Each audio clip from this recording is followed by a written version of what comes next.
امام رضا علیہ اعلیٰ التحیۃ والثناء کی شہادت کے بارے میں نظریات۔ بسم اللہ الرحمن الرحیم۔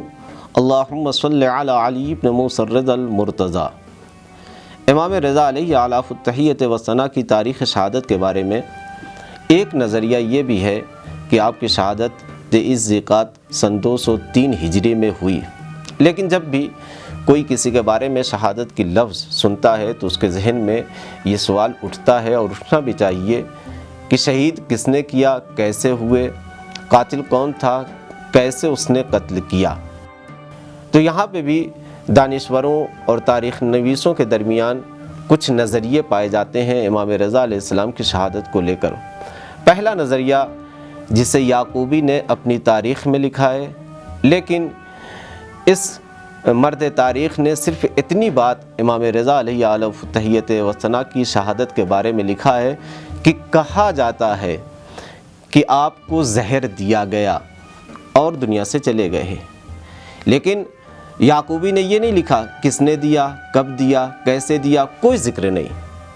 اور آپ انداز بھی دیکھ سکتے ہیں کہ یعقوبی نے کس انداز سے بات کو شروع کیا، یعنی کہا جاتا ہے، بات کنفرم نہیں ہے، یعنی جو چیز یقینی ہے اس کو مشکوک بنایا جا رہا ہے۔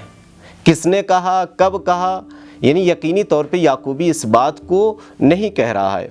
دوسرا نظریہ آپ کی شہادت کے بارے میں وہ یہ ہے کہ لوگ اس بات کو مانتے ہیں کہ آپ کو زہر دیا گیا، لیکن اس بات کو تسلیم نہیں کرتے ہیں کہ زہر دینے والا مامون ہے، بلکہ زہر عباسی کارندوں نے دیا، عباسی پیروکاروں نے دیا، یا جو عباسی مکتب فکر پہ تھے ان لوگوں نے زہر دیا ہے۔ یہ کام مامون کا نہیں ہے، عباسیوں کا ہے۔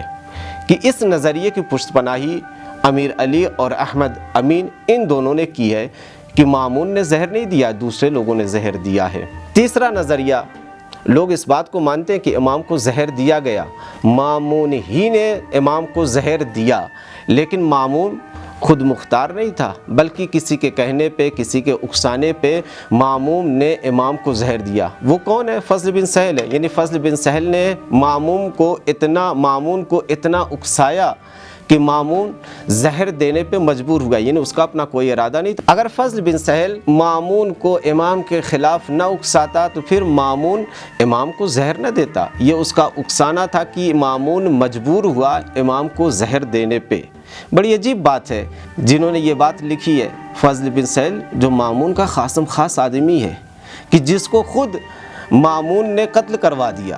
یہی نہیں، مامون ایک ایسا آدمی ہے کہ جس نے حارثہ بن عیون کہ جو اس کی فوج کا کمانڈر ہے، جس کو اس نے قتل کروا دیا۔ اگر ان دونوں باتوں پہ تاریخ کو یا تاریخ لکھنے والوں کو یا تاریخ پڑھنے اور سننے والوں کو اعتبار نہیں ہے تو کیا یہ بھی بات پتہ نہیں ہے کہ اسی مامون نے اپنے بھائی امین کا قتل کروایا؟ تو جو حکومت کے لیے اپنے بھائی امین کا قتل کروا سکتا ہے، کیا وہ امام وقت کو کہ جو اس کی حکومت کی راہ میں رکاوٹ ہے قتل نہیں کروائے گا؟ یہ تیسرا نظریہ جو کہیں سے بھی سمجھ میں نہیں آتا ہے اور جسے ایک عقل سلیم قبول کرنے کے لیے تیار نہیں ہے۔ ان تینوں نظریے کے بعد چوتھا نظریہ جو شیعوں کا عام عقیدہ اور عام نظریہ ہے وہ یہ کہ یقینی طور پہ امام رضا علیہ التحیۃ والثناء کو مامون ہی نے زہر دیا اور زہر دینے والا اس کے علاوہ کوئی نہیں ہے۔ یہ کام صرف اور صرف مامون کا ہے کہ جس نے انگور میں حضرت کو زہر ملا کر دیا۔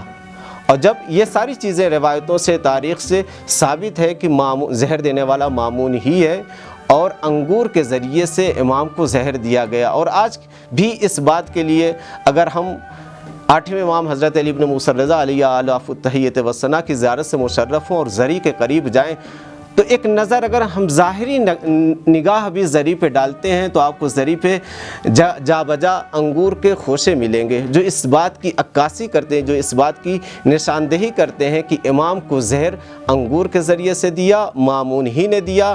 اب جتنی دلیل پیش کی جاتی ہیں کہ مامون نے نہیں دیا، ان ساری دلیلوں کا جواب دیا گیا ہے، کتابوں میں مراجعہ کیا جا سکتا ہے۔ یہ ساری چیزیں اس بات کی دلیل ہے کہ امام کو شہید بھی کیا گیا، امام کو قتل بھی کیا گیا، قتل کرنے والا مامون کے سوا کوئی اور نہیں ہے۔ والسلام علیکم ورحمۃ اللہ وبرکاتہ۔